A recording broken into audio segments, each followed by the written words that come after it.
Sejumlah negara maju seakan kembali menggunakan pembangkit listrik berbasis fosil. Salah satunya Jerman. Tidak lain, pergolakan stabilitas dan keamanan energi menjadi alasan utama beberapa negara masih mempertahankan bahan bakar energi fosil di tengah target mendorong penggunaan energi baru dan terbarukan. Selain Jerman, Cina juga masih bakal mengandalkan batu bara untuk menopang kebutuhan energi dalam negeri. Cina menjadi negara yang justru melakukan pembangunan PLTU batubara terbanyak, mencapai 96% dari seluruh proyek di dunia pada tahun lalu. Langkah Cina lantas memunculkan perdebatan tentang komitmen net zero emission. Melihat fenomena dari beberapa negara besar tersebut, bagaimana sebaiknya Indonesia mengambil sikap? Ibu Pertiwi kaya akan batu bara dan gas bumi. Sejauh ini, pemanfaatannya justru untuk kedaulatan energi negara lain. Sementara, potensi EBT yang terbentang luas, pemanfaatannya masih butuh upaya besar. Sobat bisnis, inilah Fokus.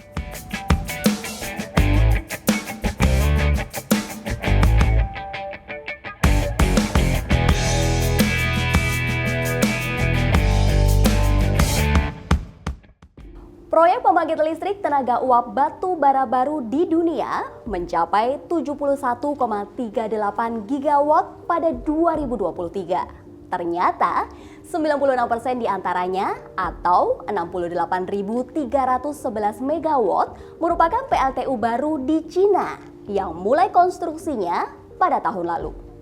Selain itu, terdapat pula 112,58 gigawatt proyek PLTU batubara yang baru dimulai diajukan pada 2023. Dari jumlah itu, 81% atau 91,69 gigawatt diantaranya lagi-lagi berada di Cina. Meski demikian, Cina bersikeras. Sederet PLTU batubara baru hanya akan beroperasi sebagai cadangan di tengah pembangkitan listrik tenaga bayu atau tenaga angin dan pembangkit listrik tenaga surya yang pasokan energinya intermiten. Kendati gemar membangun pembangkit listrik berbasis emas hitam, aksi pengembangan sumber energi terbarukan Cina tidak bisa dianggap remeh. Sepanjang 2023, negara tirai bambu menambah jumlah pembangkit listrik dalam jumlah yang cukup besar, dengan target produksi listrik 1.200 gigawatt pada 2024 dari PLTB dan PLTS.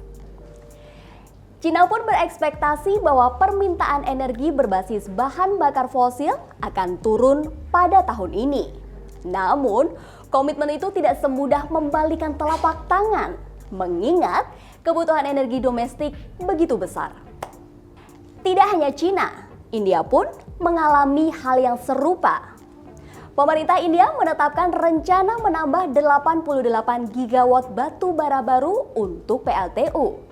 Perdana Menteri Narendra Modi menegaskan rencana tersebut untuk menghindari risiko kekurangan listrik seiring gelombang panas yang mencapai rekor tertinggi di negara berpendapatan menengah ke bawah itu. Pasalnya, India mengalami lonjakan besar dalam puncak permintaan listrik selama 2 tahun berturut-turut. Namun, dalam hal pengembangan energi baru terbarukan, India gagal membangun pembangkit listrik yang cukup untuk memenuhi target ambisinya, yaitu 500 gigawatt kapasitas energi bersih pada 2030. Tingkat pemasangan tenaga surya dan angin selama beberapa tahun terakhir baru sekitar sepertiganya dari target. Salah satu kendala ketidakselarasan insentif yang diberikan oleh perusahaan retail listrik milik negara. Lalu, bagaimana dengan Indonesia? Pemerintah memiliki komitmen menuju net zero emission hingga 2060.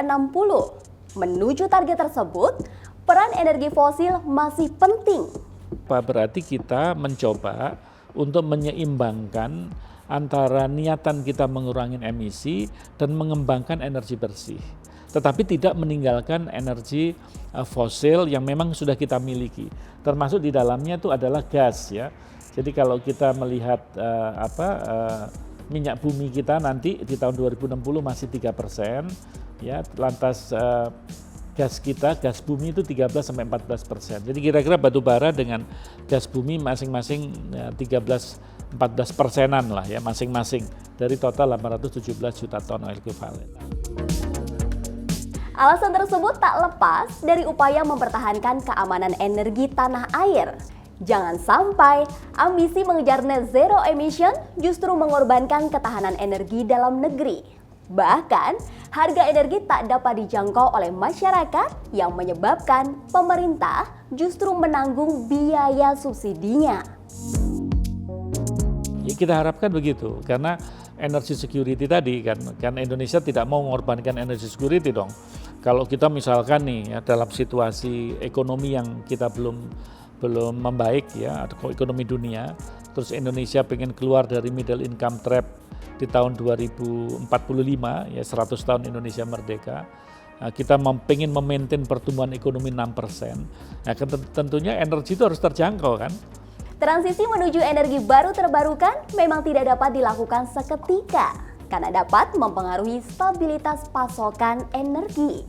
Di sisi lain, upaya menghadirkan energi hijau juga perlu peran serta berbagai pihak. Deputi CEO Sun Energy, Dion Pius Jefferson optimistis bahwa target net zero emission Indonesia bukanlah menghilangkan batu bara sama sekali, tetapi menyeimbangkan antara penggunaan energi tradisional dan energi baru terbarukan. Jadi di Indonesia itu salah satu parameternya itu adalah cost saving juga gitu. Jadi ada keuntungan bisnis dulu, kemudian baru kita pertimbangkan yang lain. Nah, keuntungan bisnis ini kan yang menyebabkan kita harus membalance antara harga batu bara dengan harga PLTS nih, mana lebih murah nih gitu kan. Nah, kalau untuk konteks yang kita lakukan sekarang, kalau untuk di daerah-daerah yang sudah ada listrik dari PLN, nah itu kita mengkombinasikan saja antara harga batu bara sama harga PLTS tanpa baterai gitu. Jadi kita mengkonekkan PLTS kita ke PLTU-nya PLN gitu ya, supaya biayanya bisa lebih rendah. Misi mendorong pemanfaatan EBT mutlak harus didukung. Upaya menekan emisi dengan memanfaatkan energi bersih adalah sebuah keniscayaan. Akan tetapi, pemanfaatan batu bara yang bukan sebatas menambah pemasukan negara juga bisa dipertimbangkan. Sejauh ini, pemanfaatan batu bara lebih banyak untuk mengamankan kedaulatan energi negara lain. Kalau kita mengekspor batu bara dan batu bara itu juga digunakan di PLTU di negara lain, kenapa nggak? Apa bedanya dengan PLTU kita? Apakah PLTU mereka lebih hijau?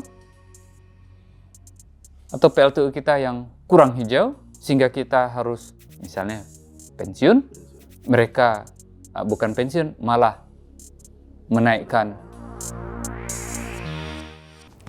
Saat kita sibuk mendorong transisi energi, jangan lupakan juga bahwa kita punya pekerjaan rumah untuk memberikan keadilan energi, seakan tidak menjadi prioritas. Tidak hanya itu, kepastian keandalan pasokan dibarengi dengan keterjangkauan juga menjadi tuntutan publik. Salah satu faktor yang saya tahu penggerak ekonomi itu adalah harga energi. Harga energi yang paling murah saat ini adalah batu bara.